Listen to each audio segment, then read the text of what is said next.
C'est parti. Erev Tov, très heureux de vous retrouver après la trêve estivale.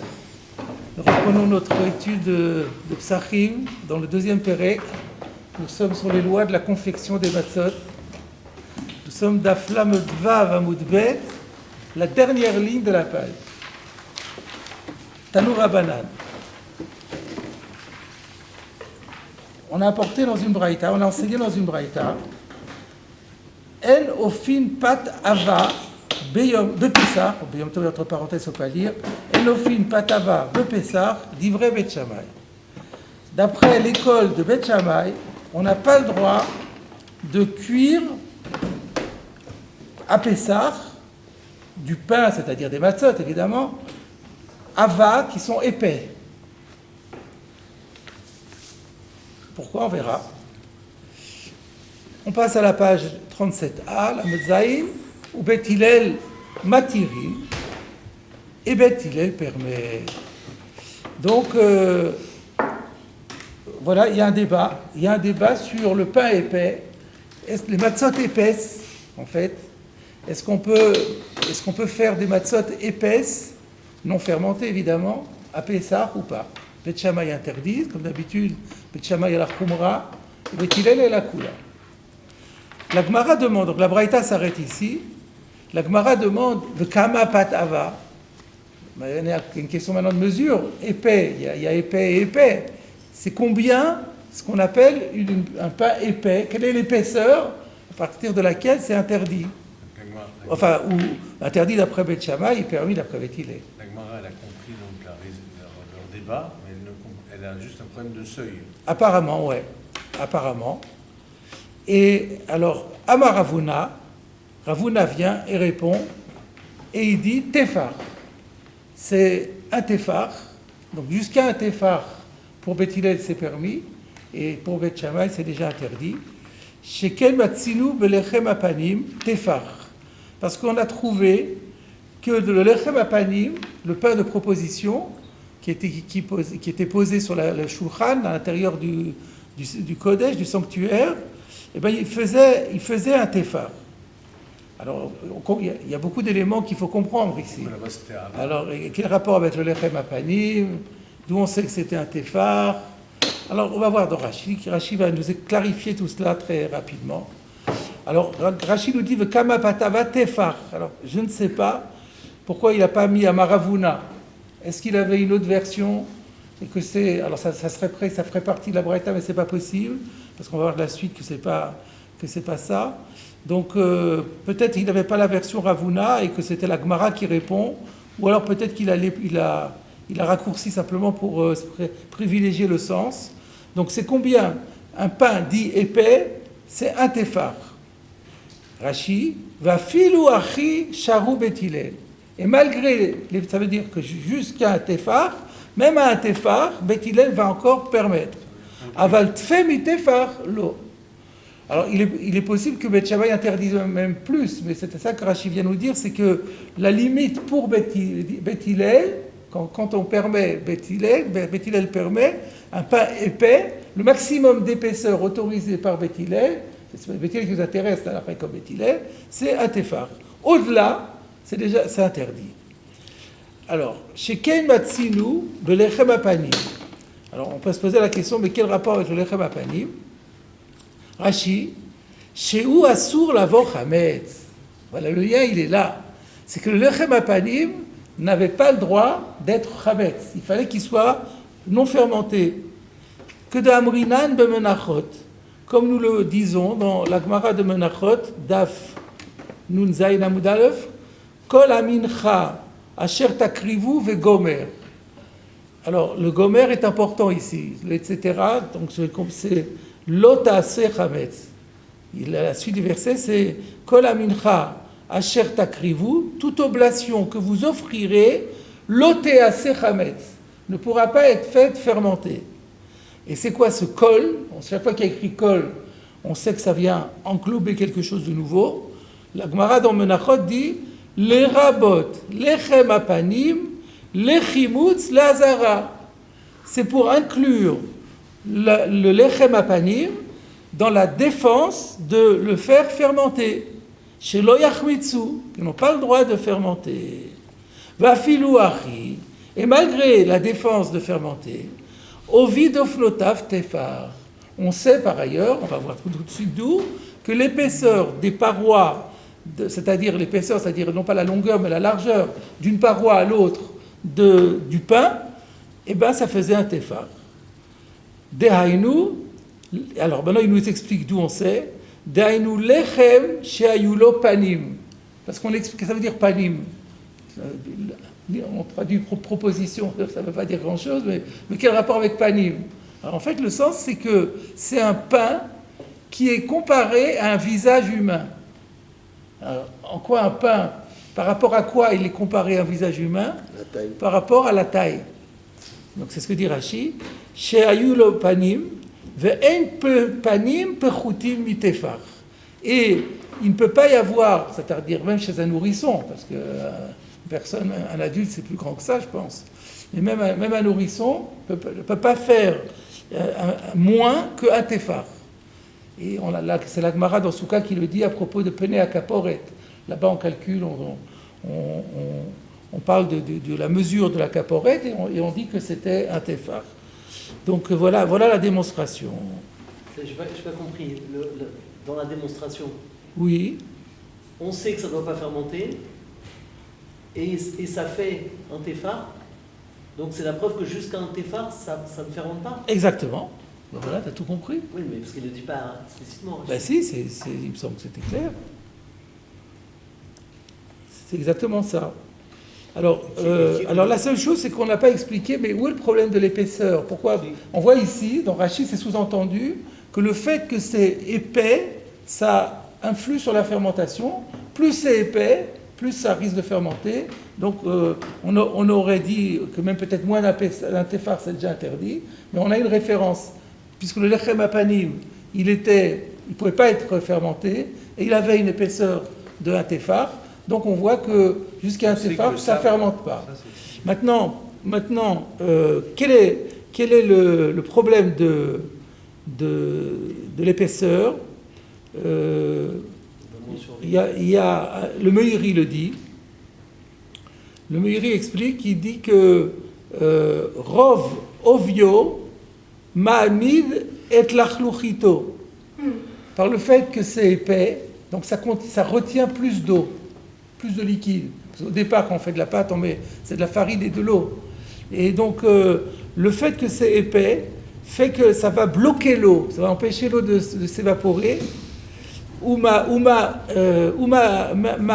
ce qu'il y a écrit.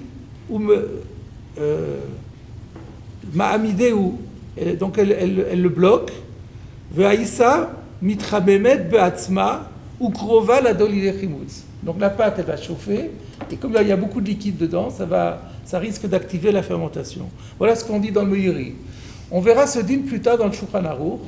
Et le Mishnah Berurah, je vous le dis ici tout de suite, parce qu'il donne une autre explication un petit peu différente, complémentaire, je dirais. Le Mishnah Berurah, il s'explique comme ça, il dit de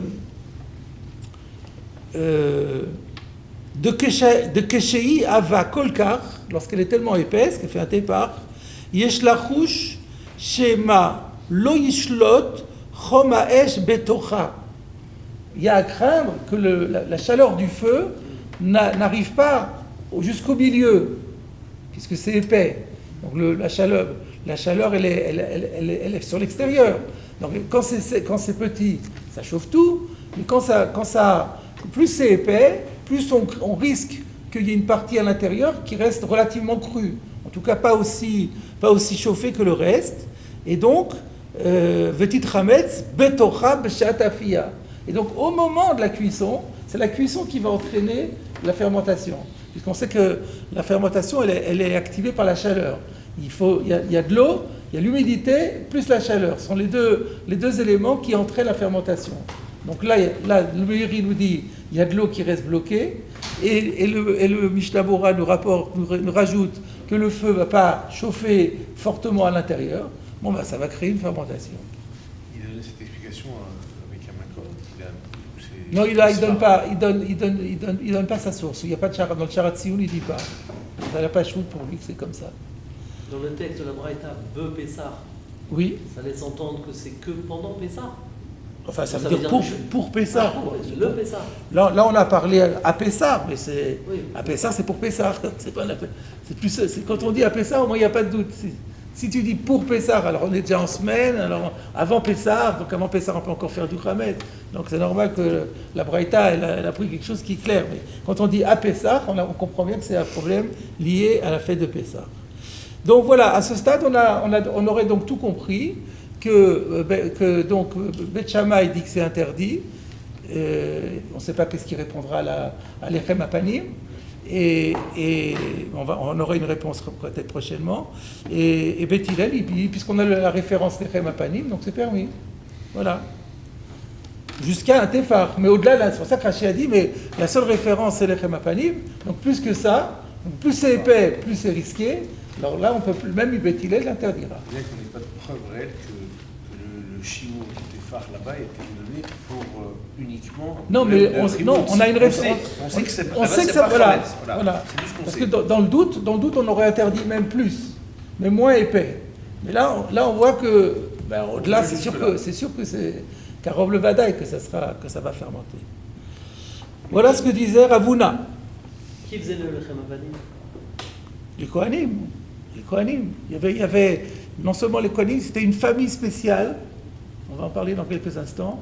Une famille de Kohanim qui était experts en la matière. On peut rien en tirer alors. Ah, très bien, tu as introduit la suite de la Gemara. Mat kifla Rav Yosef. Rav Yosef objecte à ce qui vient d'être dit. Imamrou bezrizin, yomrou beshenan zrizin. Si, c'est ce que tu voulais dire. Si ça a été dit, on a déjà vu ce type de raisonnement un peu plus haut dans la Gemara, ce qui a été dit par rapport à des gens qui sont très vigilants, on sait que les Kohanim sont vigilants, donc les Kohanim sont vigilants, la Torah compte sur eux, mais le Chametz, la matzah, elle est dans le domaine public, n'importe qui peut faire de la matzah, on ne peut pas prendre un risque pareil. Donc il faut peut-être qu'un expert saura le faire, mais un non-expert, ça va être certainement fermenté. Alors Rashi, Imamru veitiru ovitefar. Si on a dit et permis de faire de la matzah à une épaisseur d'un tefar, les zrizines, il s'agit de personnes expertes, à savoir Kohanim. Il s'agit des Kohanim chez Beki'in Beshimuro, qui étaient particulièrement experts dans la préservation de la fermentation, Beshimuro chez lo yachmitz, pour éviter, donc surveiller pour que ça ne fermente pas.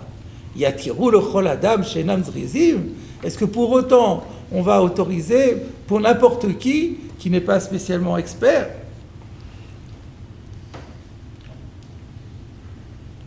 Je regarde. Oui, on a cette Gemara a sa parallèle dans Masechet Betsa. Donc on l'avait déjà étudié, mais on se dit qu'on ne s'en rappelle plus, dans Betsa. Et attendez, je me trompe peut-être. Non, peut-être pas encore ça dans Betsa. Si, oui, je pense que si. Et Rashi donc lit là-bas, Bezrizin, Shel Bet Garmi. Il dit donc c'était pas. Là, Rashi a dit les Kohanim. Il n'est pas rentré dans le détail, il laissait entendre que c'était chaque Mishmar. Mais en vérité, non. C'était Shel Bet Garmi, chez Ayou, Umanim, Uzrizim Badara. Donc c'était vraiment une famille de Kohanim qui a été experts, vraiment formés et experts en la matière. C'était toujours eux qui s'en occupaient pendant toute l'année. C'était Bet Garmi.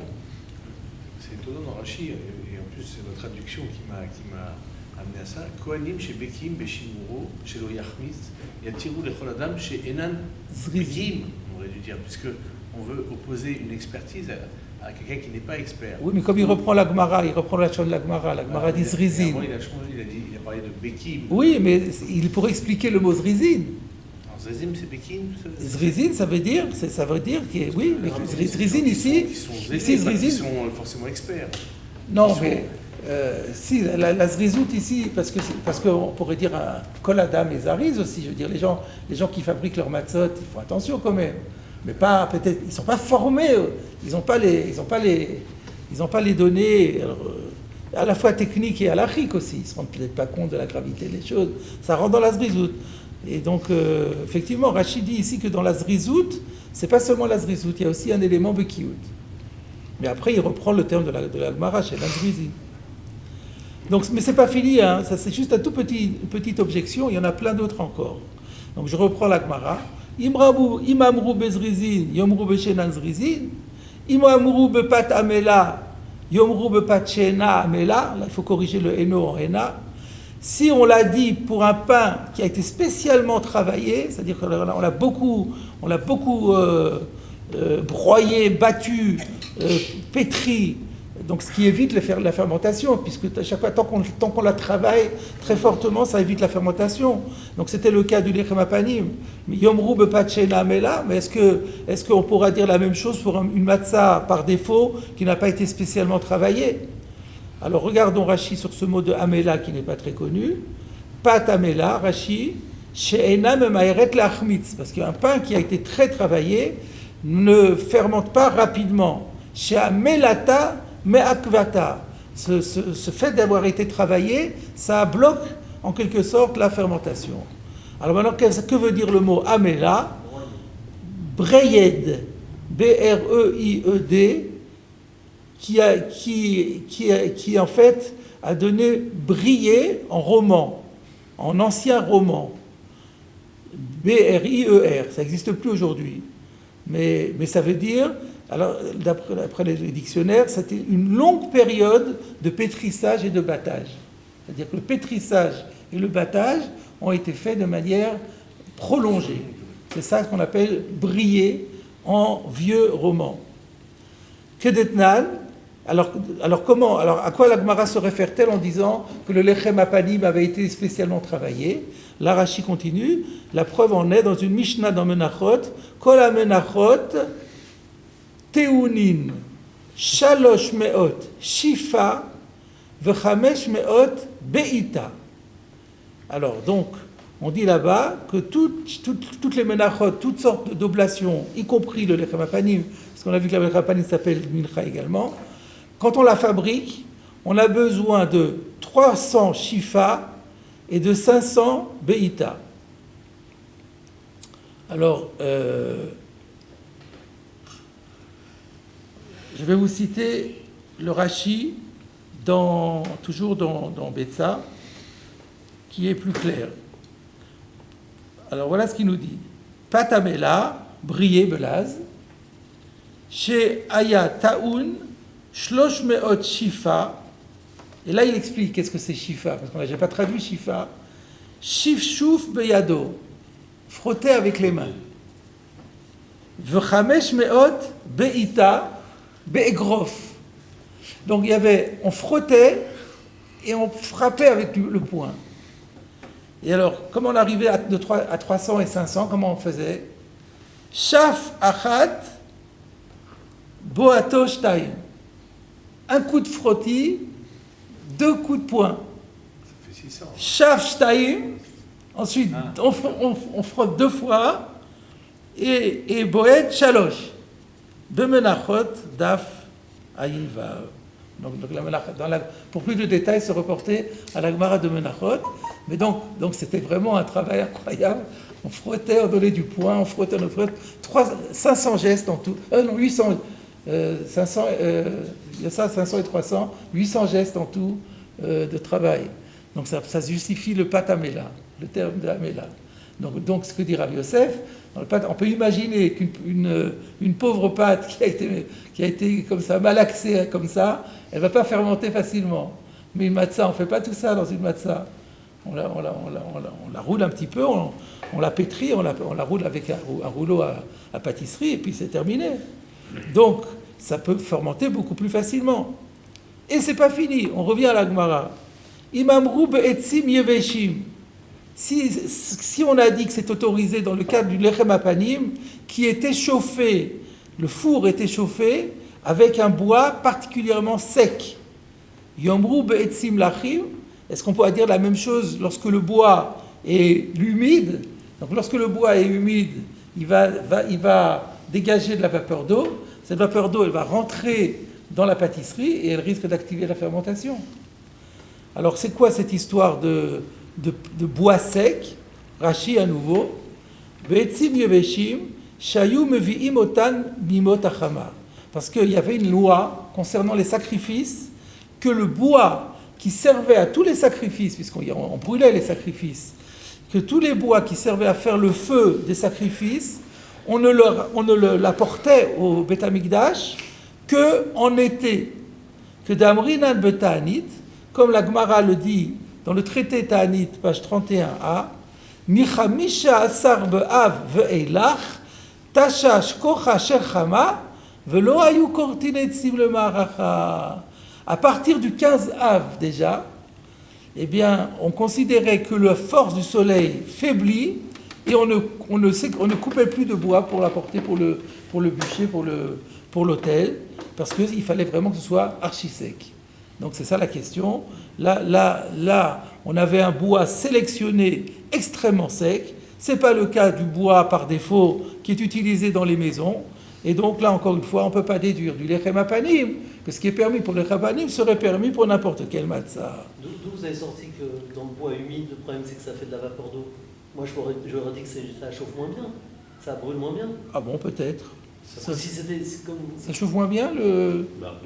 Ça va. Je pense pas. Sinon, moi je me suis dit que si on prend un... Ou alors ça chauffe, ou alors ça met du temps à chauffer peut-être. Ça met peut-être du temps à chauffer parce qu'une fois que oui, non, je veux dire, ça met du temps. Ça met plus de temps. Ça met plus de temps à partir. Le bois de chauffage, il est sec, il est complètement sec. Pardon ? Quand on met dans la cheminée du bois de chauffage, il est tout à fait sec. Oui. Et alors ? Non, c'est-à-dire qu'il n'y a pas de... Non, mais lui il dit où est le problème d'un bois qui serait pas sec ? Alors moi j'avais dit c'est à cause de la vapeur d'eau. Lui il dit non, c'est pas uniquement la vapeur d'eau. Un bois qui n'est pas sec, un bois humide, il a du mal à prendre. Et donc pendant que ça traîne, alors ça risque encore d'activer, chaque minute qui passe, c'est problématique pour la fermentation. C'est peut-être ça. Non, parce que d'après ce que vous dites vous, même pour une matzah stable, on devrait interdire de prendre du bois, pas spécialement d'une matzah à cette matzah-là. Même n'importe quelle matzah, on aurait dû dire que c'est interdit de prendre du bois humide. Oui, oui, de toute façon.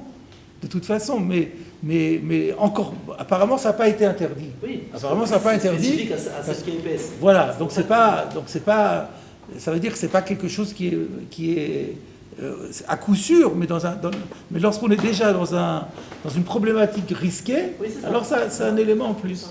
Ouais.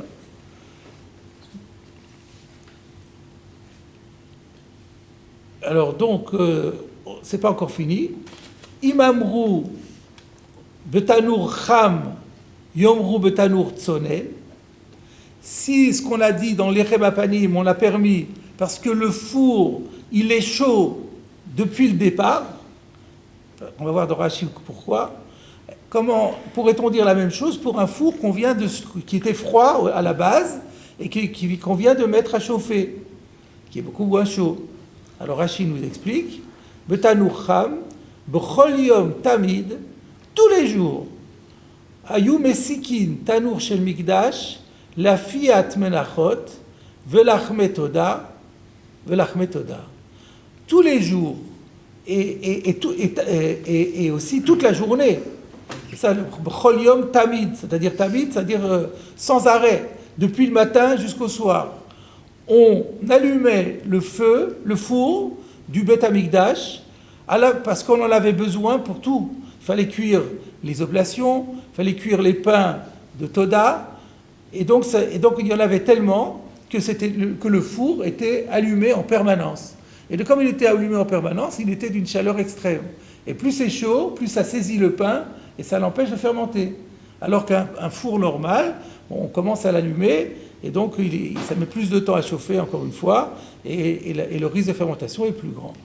Rashi rajoute, à cause de la suite, pour anticiper sur la suite, il faut rajouter aussi que le four utilisé au Beth Amikdash était en métal, que de Amar Bezvachim, le Perek d'Amchatat, comme la Gemara le dit dans le traité Zvachim, dans le Perek d'Amchatat. Rashi n'en dit pas plus. Et d'ailleurs, je vois qu'il y a un Rashi sur... que Rashi a inverti en fait. Hein. J'ai lu le Rashi sur Atzim Yoveshim, et le Tanoucham, dans Rashi, il venait avant. Bon, peut-être qu'il avait une girsa inversée, enfin ça ne change pas grand-chose. Alors, tout d'abord, on va lire dans la Gemara l'histoire du Matechet pour comprendre pourquoi Rashi nous a dit ça. Donc, on arrive dans la fin des arguments, l'argument de Rav Yosef. Donc, je reprends les arguments. Le lechem apanim, c'était des zrizines, c'était du pain travaillé, c'était du bois sec, c'était un four chaud, et enfin, imamrou betanour shel matechet, yamrou betanour shel cheres. Le four qui était utilisé au Beth Amikdash était en métal, et comme vous le savez, le métal conduit la chaleur, donc encore une fois, il était extrêmement chaud, alors que le four utilisé chez l'habitant, la plupart du temps, à l'époque de la Gemara, c'était plutôt des fours en argile. Et donc, comment on peut comparer l'un à l'autre? Alors Rashi nous a dit, d'où on sait que le four était en métal. Rashi nous renvoie simplement à la Gemara de Zvachim. Alors moi je regarde dans les Likutei Rashi, parce que dans Betsa, Rashi est chaque fois plus explicite. C'est pour ça d'ailleurs qu'il s'est dit que ce n'est pas la peine qu'il en rajoute, parce qu'on peut se reporter à ce qu'il avait dit là-bas. Alors voilà, je vous cite le Rashi là-bas. B'masechet Zvachim Amrinan, dans le traité Zvachim, on dit Tanour shel Migdash, shel Matechet Aya, que le four au Beth Amikdash était en métal pour la raison suivante. Mishum Shtei Alechem, Shtei Alechem, c'est les deux sacrifices de pain qu'on offrait à Shavuot, Velechem Apanim, et pour le Lechem Apanim. Sheafiatan ou Kedushatan Betanour Avelek Lisharet. Parce qu'il fallait ils étaient déjà kadosh au moment où on les cuisait. Et si c'est déjà kadosh au moment où c'est cuit, l'ustensile qui est utilisé ne peut être qu'un ustensile sacré, qu'on appelle en hébreu un kli sharet, un ustensile du service. Et alors, ou kli sharet de cheres lo avdinan. Un kli sharet était obligatoirement en métal. Il n'y a pas de kli sharet en argile. Donc voilà. Donc les objections de Rav Yosef sont très très fortes sur Ravuna, en disant que si c'est ça la référence, comment le lechem apanim pourrait servir de référence à la matzah du tout venant, alors qu'il y a tant de différences à faire. Pour la version de Rashi, c'est pas sûr qu'il avait une autre version, simplement il parle de Tanour Ham. Dans Dibur Amatril, il amène aussi l'argument de Matechet qui est aussi dans le même sens. On va revenir à l'histoire du Tanour. Non, mais il a quand même mis Tanour Ham avant être signé. C'est ça, c'était ça mon problème. Alors donc,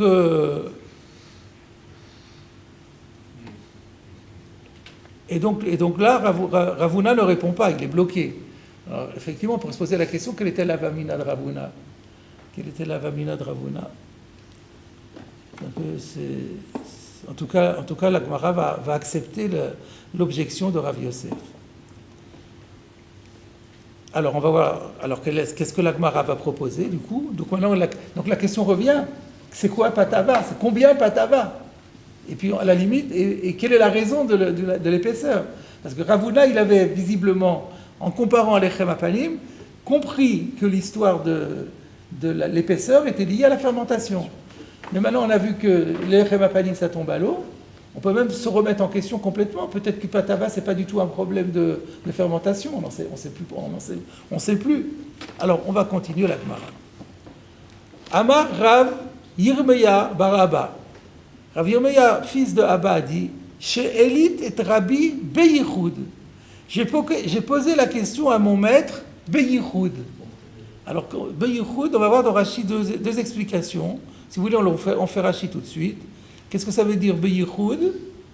Beno leveni, en particulier, c'est-à-dire en privé. Consultation privée, exactement.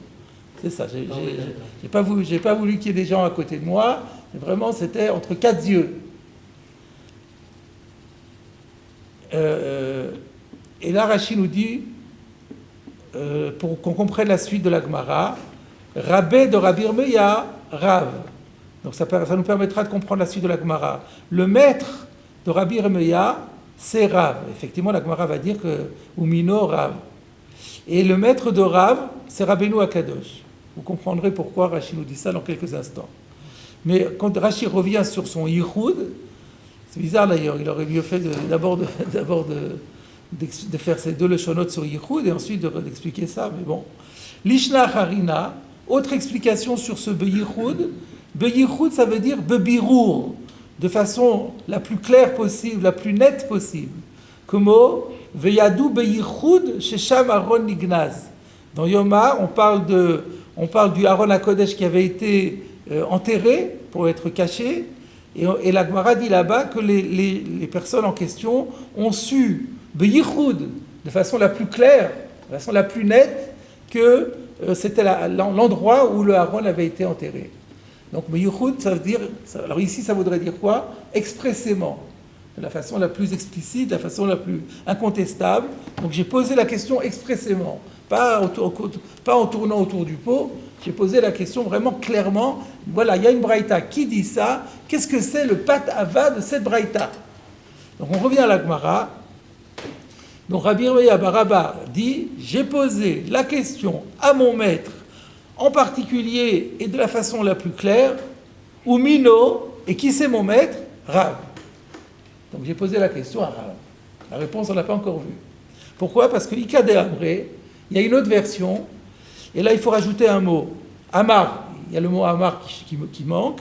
Amar Rav Yirmeya bar Abba, Amar Rav. Rav Yirmeya bar Abba a rapporté ce que disait Rav. Et Rav disait, chez Elit et Rabbi Beyichud. Sur cette braïta, moi j'ai posé la question à mon maître, en particulier entre quatre yeux et de la façon la plus claire. Qui c'est mon maître? Umino, Rabbeinu HaKadosh. Donc c'est ce que Rashi avait dit. Le maître de Rabbi bar Abba, c'est Rav. Le maître de Rav, c'est Rabbeinu HaKadosh. Donc il y a deux versions. Selon une, c'est Rav qui a donné l'explication. Selon l'autre, c'est Rabbeinu HaKadosh qui a donné l'explication. Dans tous les cas, ce sont deux grands maîtres qui ont donné l'explication. Alors voilà maintenant l'explication. Maï patava, pat meruba. Ah, ça n'a plus rien à voir. C'est pas un pain épais, c'est pas un pain épais. C'est un pain en grande quantité. C'est-à-dire, on n'a pas le droit de cuire de grandes quantités de matzot à Pessah. Pour quelle raison? On ne voit pas encore, on ne sait même pas encore. On ne comprend pas pourquoi c'est interdit, on verra dans la suite. En tout cas, ça veut dire on peut cuire du pain à Pessah, mais pas de grosses quantités. Il y a un rachis inversé. Il y a un rachis inversé. Avant Yichud. Avant Beyichud, Pat Meruba, il est au-dessus. Là, c'est bizarre de dire qu'il avait une autre guerre. Ah oui. Parce que c'est la réponse. Je n'ai pas fait attention. Beyichud, c'est la question, elle est Beyichud, et ça, c'est la réponse. Ah oui, oui. Oui, c'est bizarre, hein? Qu'est-ce qu'on peut faire? Bon. Ce qui est bizarre, c'est que ce ne soit pas signalé par les... En général, on dit ce dibourg devient avant l'autre, des trucs comme ça, mais là c'est pas signalé. Mais bon, peut-être que Rashi a voulu d'abord aller au fond, et ensuite il revient sur les problèmes annexes, quoi. Peut-être. Parce qu'on pouvait s'en sortir, peut-être, je sais pas, mais c'est un peu compliqué, effectivement. J'ai pas fait attention. C'est bizarre que j'ai même pas fait attention quand je l'ai étudié, je ne me rappelle plus en tout cas. Alors Rashi explique, Pat meroubé, harbe chararin beyachad. Donc chararin, ça veut dire c'est des galettes. Donc ça veut dire c'est pas épais, c'est des galettes fines, mais plein ensemble. Beaucoup ensemble, on n'a pas le droit. Velav mishum chimutz nakatla. Mais c'est pas du tout lié à une question de chimutz. Donc on remet tout en question. Ou bechararin dakim kama. Et d'ailleurs, ici, il faut dire qu'on parle de galettes fines. Et alors, pour quelle raison c'est interdit? Ou mishum de katararticha de lotsarihu. C'est parce que... Donc ça n'a rien à voir avec le problème de Pessah. C'est parce que il se donne, il travaille inutilement pendant Yom Tov. On n'a pas le droit de travailler inutilement pendant Yom Tov. Donc ça veut dire que les grosses quantités, ça veut dire parce qu'il en a... Il veut entreposer. Pardon? Il veut entreposer, quoi. Voilà, c'est ça. C'est-à-dire qu'il n'en a pas besoin. C'est plus que ce qu'il a besoin. Donc c'est le tzorechol, c'est pour... Non, c'est comme nous quand on fait les courses, il apporte de l'eau. Alors, on va voir. Parce que si c'est pour Chol manger des matzot, C'est ça. S'il C'est finit juste que qu'il a ça. peur de manquer. Ah oui, c'est ça. Il fait pour Chol HaMoed. Pour Chol HaMoed, Ok, éventuellement. Chol HaMoed. Ou pour Chol HaMoed, ou pour après Pessah. C'est strictement aucune afkamina. Et donc, et curieusement, donc, on a Beth Shammai qui interdit et Beth Hillel qui permet. N'est-ce pas? Et pourquoi c'est curieux? Eh ben parce qu'il cuit quelque chose qui n'est pas nécessaire pour Yom Tov. Donc il fait une achana, le chol. C'est Simchat Yom Tov de ne pas manquer. Donc je pose la question, mais on va la résoudre. C'est pas curieux que ce soit Beth Shammai qui soit marmire. C'est quoi votre curiosité? Que Beth Hillel permet? Bah oui, c'est ça ma question. Non, Beth Shammai, non. D'accord, oui. Mais comment Beth Hillel me permettre ça? C'est un problème, ça. Et maintenant, avant d'arriver à ça, pourquoi Rashi nous dit que c'est Bechararin d'Akim? Pourquoi Rashi nous dit que c'est des Bechararin d'Akim? Parce que si c'est épais, peut-être il y aura un problème de chimoutz. Il y aura un problème de chimoutz, pas peut-être, sinon il l'aurait pas dit. Alors pourquoi je vous dis ça? On va en reparler plus tard, parce que maintenant il y a un problème énorme qui se pose. C'est la Gemara a changé complètement de pshat. Alors peut-être je reviendrai sur ce Rashi d'abord pour qu'on arrive à la conclusion, qu'on sache un peu où on en est. Alors je continue la Gemara. Donc, Rav ou bien Rabbeinu Akadosh ont expliqué que ce n'est pas un problème de Pessah, c'est un problème de Yom Tov. On ne sait même pas encore quoi c'est un problème de Yom Tov. En tout cas, c'est une quantité énorme, importante et plus importante que ses besoins. V'amai karoulé patava. Mais alors, du coup, pourquoi ça s'appelle un pain épais puisque ce n'est pas épais? Ils sont fines, au contraire, Rashi nous a dit. Mishum de nefisha belisha. Parce que il y en a beaucoup au moment du pétrissage. Rashi explique, Belisha, que chez la Shinota, Avaï Aïssa, que chez Ikula Beyachad. Comment on fait des petites galettes? Au départ, on prend un gros morceau une seule pâte unique, qui est très grosse, et après on l'étale, et ensuite on la coupe en petits morceaux, et on fait des petites galettes. Mais au moment où on a encore toute la pâte, on a juste pétri la farine avec l'eau, on a un immense tas. Et donc à ce moment-là, c'est épais. Alors on l'a appelé épais par référence au stade du pétrissage. Alors que la Braïta, elle dit Enophim. Oui, Enophim, un pâte, si au moment de la licha a été épais, parce que maintenant c'est du pâte meroubé.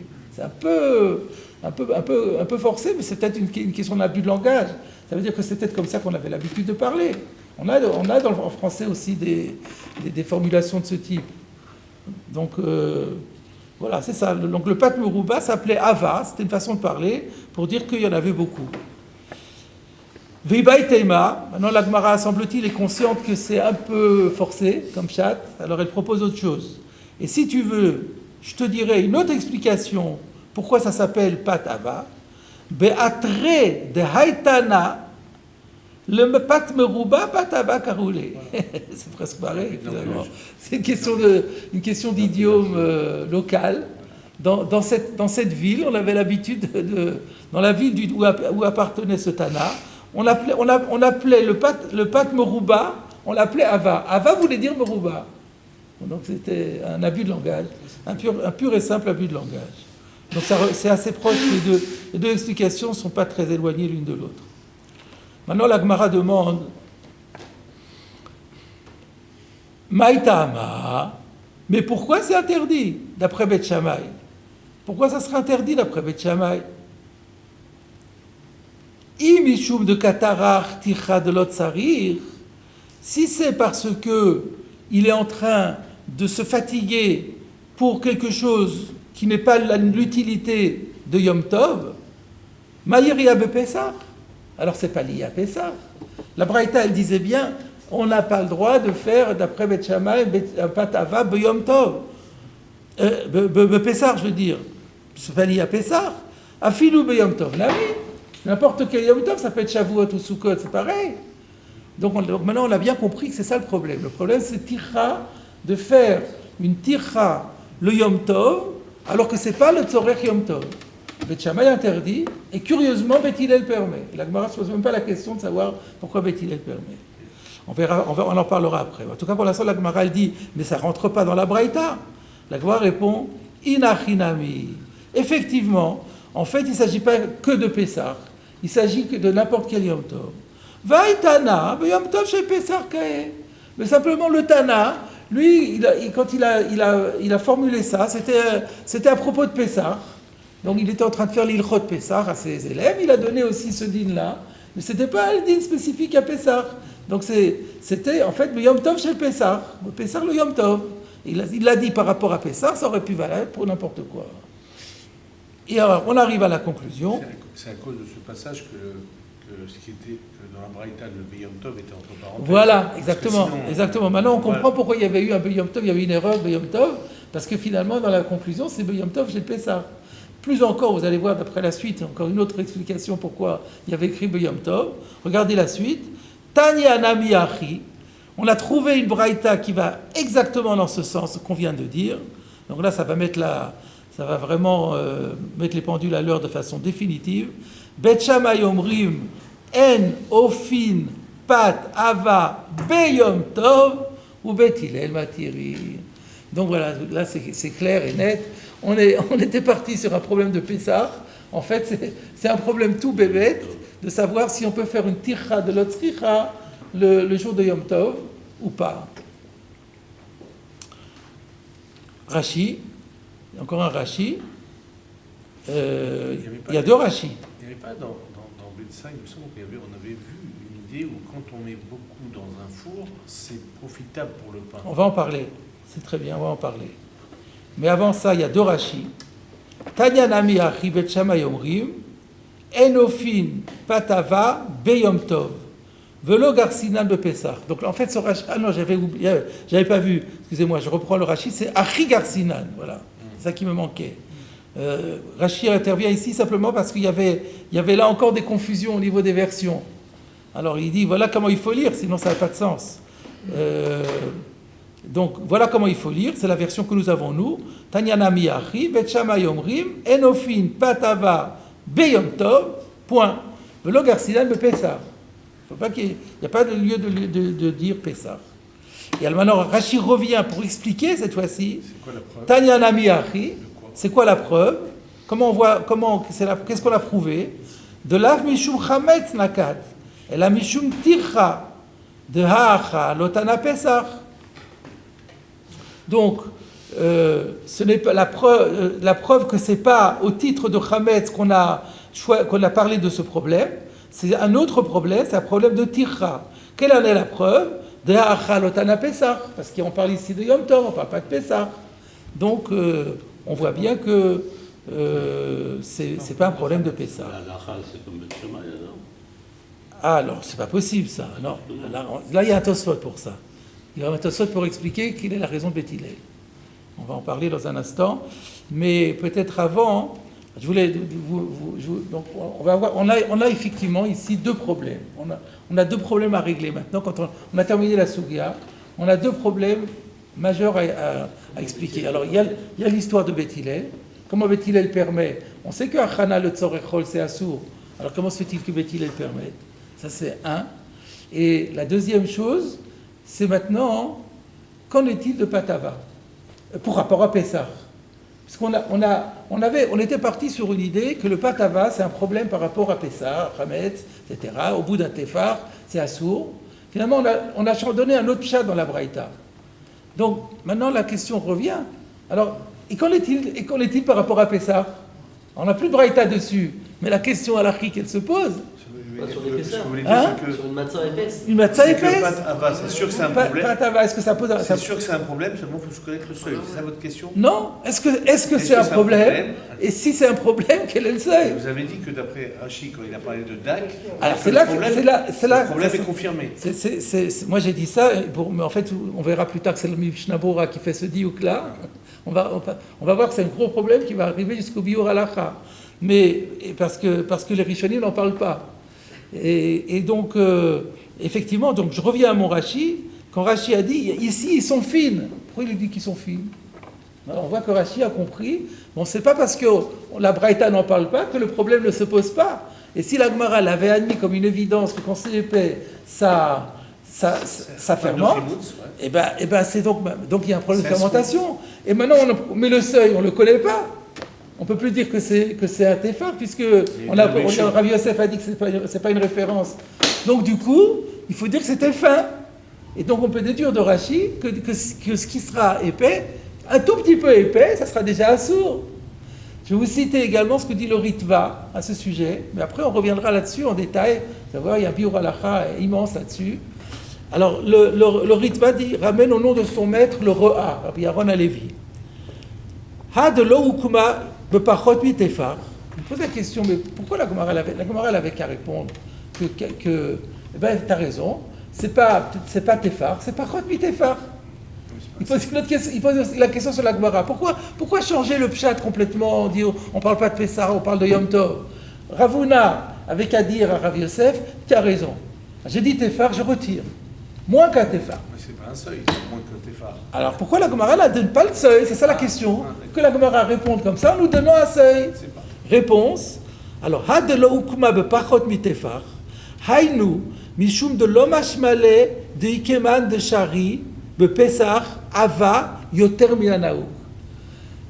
Il semblerait que la Gemara, c'était évident pour la Gemara que c'est pas possible qu'il y ait quelqu'un qui permette une épaisseur plus que celle qu'on a l'habitude de faire. Qui est écrit de Teveba Plukta, de telle manière qu'il y ait une distinction à faire en disant un seuil, avec un seuil. Nous, semble-t-il, il a l'air de dire, nous on en prend des très fines. Et à l'époque de la Gemara, on en prenait des fines. Et il semblerait, c'était pas chouette pour la Gemara, qu'au-delà de cette laï-là, on n'en fait pas, et qu'il n'y a pas un autre seuil sous lequel ça serait autorisé. Vekivan da pikte mitefach velo ukma begemara shiura harina.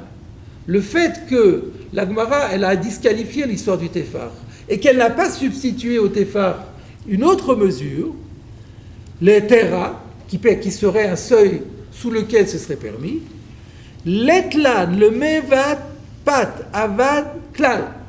On n'a pas le droit de faire le moindre pain épais. Vezeu shenahagu bar haolam. Et ça explique le minag des gens. La sot matzah shel chova daka. Alors pour matzah shel chova, pourquoi shel chova? Le Mishnah explique parce que matzah shel chova, il y a un chiyuv shmira yetera, puisque il y a une mitzvah de l'ishmor leshem matzah, donc la shmira elle est encore plus. Donc il dit le minag haolam, au moins pour la matzah shmura, c'est de ne pas faire, de les faire extrêmement fines. Ou mikol makom efshar de bedi eved lo asru atefar. La question reste, on a une preuve pour le khatrila, la question se posera bedi eved. Donc on a ici une énorme sugia pour savoir au niveau de la halakha, qu'en est-il? Alors on va regarder bien sûr le Rif, etc. Il n'en parle pas. C'est-à-dire, le Rif, il va reprendre la conclusion de la Gemara. Donc la Braïta, elle parle que de ça. L'histoire de Ravuna, c'est tombé à l'eau. Donc ce din de Pat Tefar, par rapport à Pessah, n'est pas du tout mentionné dans les Rishonim, à part ce que je vous ai cité, le Diouk dans Rashi et le Re'a en question. Les autres Rishonim ne parlent pas du tout. Donc on a ici un énorme problème pour savoir, est-ce que le Khatrila, on peut faire des pains épais? Vous savez que les matzot des Sfaradim sont beaucoup plus épaisses que celles des Ashkenazim. On est en train de commencer à voir d'où ça sort. Et donc la question est de savoir, est-ce que c'est permis a priori? Et si c'est interdit a priori, qu'en sera-t-il a posteriori?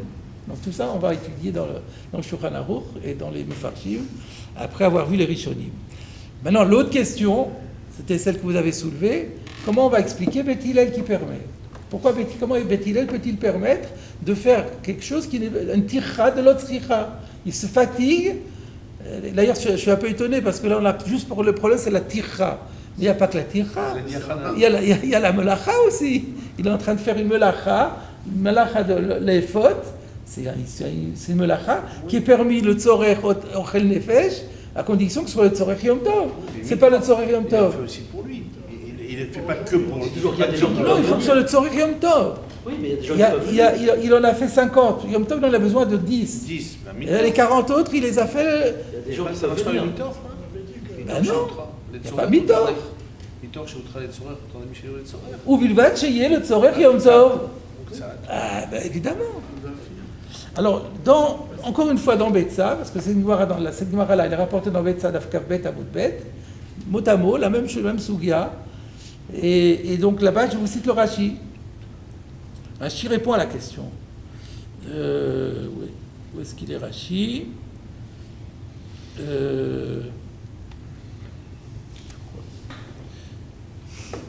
Kadeh Amré. Ah voilà. Tanya Nami Achi.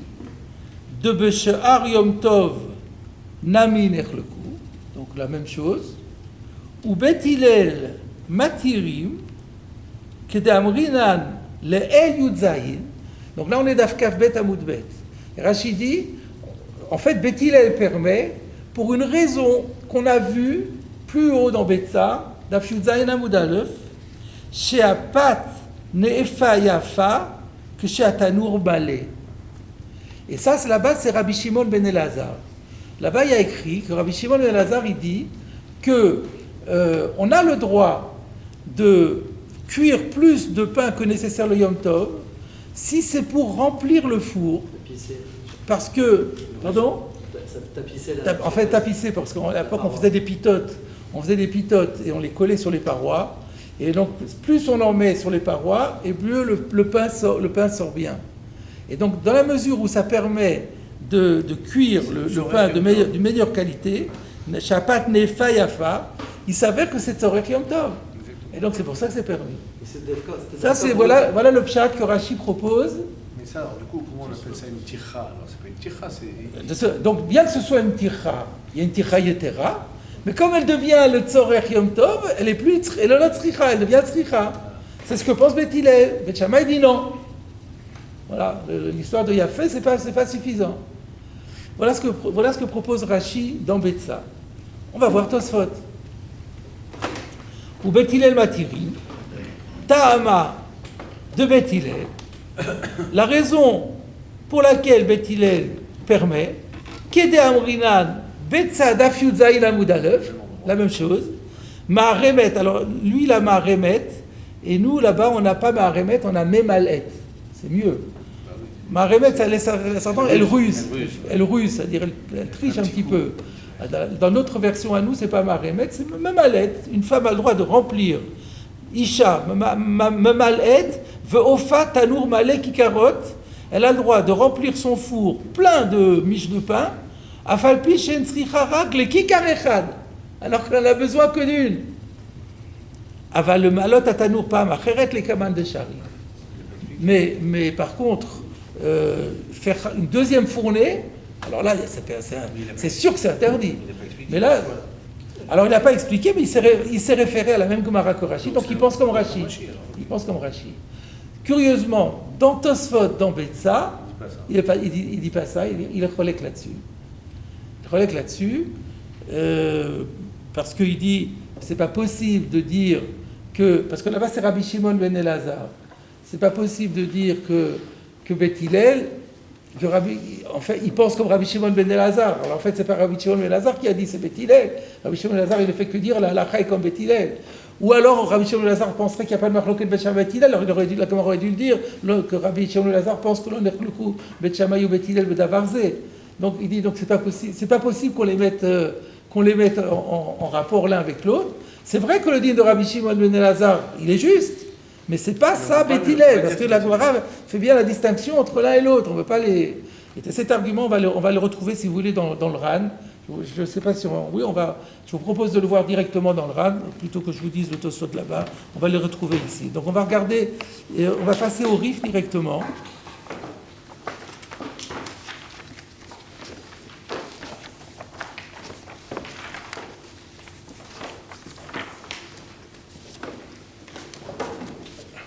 Alors, regardez donc le Rif. Vous l'avez, Tania Bet Shammai Omrim, Enofin Pat Moruba Beyom Tov. Vous voyez directement, le Rif, lui, il ne vient pas par quatre chemins. Il a enlevé le mot Ava, il l'a remplacé par Meruba. Alors que nous, on n'avait pas dans la Gemara, nous, on a eu Ava jusqu'au bout. Donc, Enofin Pat Moruba Beyom Tov, ou Bet Hillel Matiri. Alors là, par contre, il y a quelque chose, il y a encore un nouveau problème qu'on n'avait pas vu. Voilà ce qu'il nous dit. Vahanemile beshe'ar yamim tovim. Ça, cette halakha de Beth Hillel, comme quoi on peut effectivement cuire beaucoup de pain Yom Tov, c'est valable pour les autres Yom Tov. Aval bimot à Pesach, Assour, le Melash ou le Mefa, Yoter mechameshet revaim kemar, dehainu shiur chala, vainu d'amar rava, kaba melugna'a le pisra. Alors, je vous explique ça rapidement. Il fait référence à une Gemara d'Af Memchet Amoud Aleph. Donc, quand on arrivera d'Af Memchet, on le verra plus. Et d'ailleurs, nous, on n'a pas la Girsa Rava, on a la Girsa Rav, qui parle d'un Kaba Melugna'a. Kav, c'est une mesure. La mesure de la ville de Melugna, c'est un lieu dit, qui avait une mesure à elle. Son cave était différent du cave des autres, de la mesure cave, de l'étalon cave habituel. Et il disait que ce cave-là, qui correspond donc à 5 quarts de cave de Kémar, c'est le chiour qu'il faut utiliser à Pessah. Et Rashi explique là-bas qu'on n'a pas le droit de pétrir une trop grande quantité de pâte pour Pessah. Quand on fait des matzot, il y a une limite d'épaisseur, de quantité de farine et de pâte qu'on peut travailler en même temps. Pourquoi ? Parce que plus il y en a, plus c'est compliqué, plus ça prend du temps et plus ça favorise la fermentation. Donc il y a une limite sur la quantité. Donc là, il y a encore. Donc nous on avait une question pour savoir l'épaisseur du pain une fois qu'il est cuit. Il y a un nouveau paramètre qu'on n'avait pas, c'est la quantité de farine à travailler. Et là, il nous dit, donc quand Beth Hillel a permis beaucoup de pain, il y a une limite quand même, parce qu'il ne peut pas faire énormément de pain. À moins que, ce qui sera autorisé, ce que les Rishonim vont dire, il y a beaucoup ici dans le Milchamot, dans le Balamar, mais on ne les fera pas, parce que ça touche plus à la Sougia de Daf Memchet que maintenant, donc je ne vais pas vous embêter avec ça, mais ce qu'ils vont dire, c'est que quand le Rif, parce que Balamor, il va attaquer le Rif, et le Milchamot va prendre sa défense, ce que le Rif a dit, c'est que par rapport à Pessah, le din de cuisson, ça reste. Beth Hillel a dit qu'on peut en cuire plein. On peut en cuire plein. Mais on ne peut pas pétrir plus qu'une petite quantité, une quantité relativement petite. Alors comment c'est possible ? C'est facile. Il y a plusieurs dames qui vont travailler la pâte. Chacun va prendre sa quantité maximale. Et ensuite, on va tout réunir, on la met dans le four. Et c'est ça, quand le Rif dit Avabimot et Petsach, le Mélash ou le Mefa, c'est le Mélash en fait. Le Mefa on pourra, mais le Mélash on ne pourra pas. Donc là il y a encore un nouveau paramètre, c'est la quantité. Alors à part ça aussi il faudra étudier dans la halakha, parce qu'on ne fait pas de différence. On prend dans les usines, on fait c'est des quantités énormes. Alors en fait on verra effectivement que c'est écrit dans le Shulchan Aruch, ce din-là, et le Mishnah va dire qu'aujourd'hui on n'est plus noué comme ça, parce qu'on dit que c'était pour les fours de l'époque, mais nos fours à nous, à plus forte raison quand il s'agit d'industriels, c'est des machines, c'est plus... et puis c'est pas les hommes qui travaillent, c'est des machines, donc on n'est plus soumis à cette restriction-là. Mais en tout cas, c'était ça dont parlait le Rif. Et donc, vous voyez que le Rif, il n'a absolument pas évoqué le problème de Pessah. Et il n'a pas non plus expliqué l'autorisation de Beth Hillel. Pourquoi est-ce que Beth Hillel permet ? Donc en fait, on est arrivé au RAL maintenant. On va s'arrêter là puisqu'on est arrivé à la fin de l'heure en gros. Et donc la prochaine fois, on étudiera simplement le RAN, Tanya Bet Shammai Omrim, parce qu'il n'est pas très long et qu'il fait une synthèse assez bonne de tout ce qui se trouve dans le Milchamot Hashem. Donc, si vous voulez, vous pouvez déjà étudier le Ra'avad, le Balamahor, le Ra'avad, le Milchamot Hashem, parce qu'on ne le fera pas au cours. Vous pourrez Rabbi Hanania ben Lakashé Omer,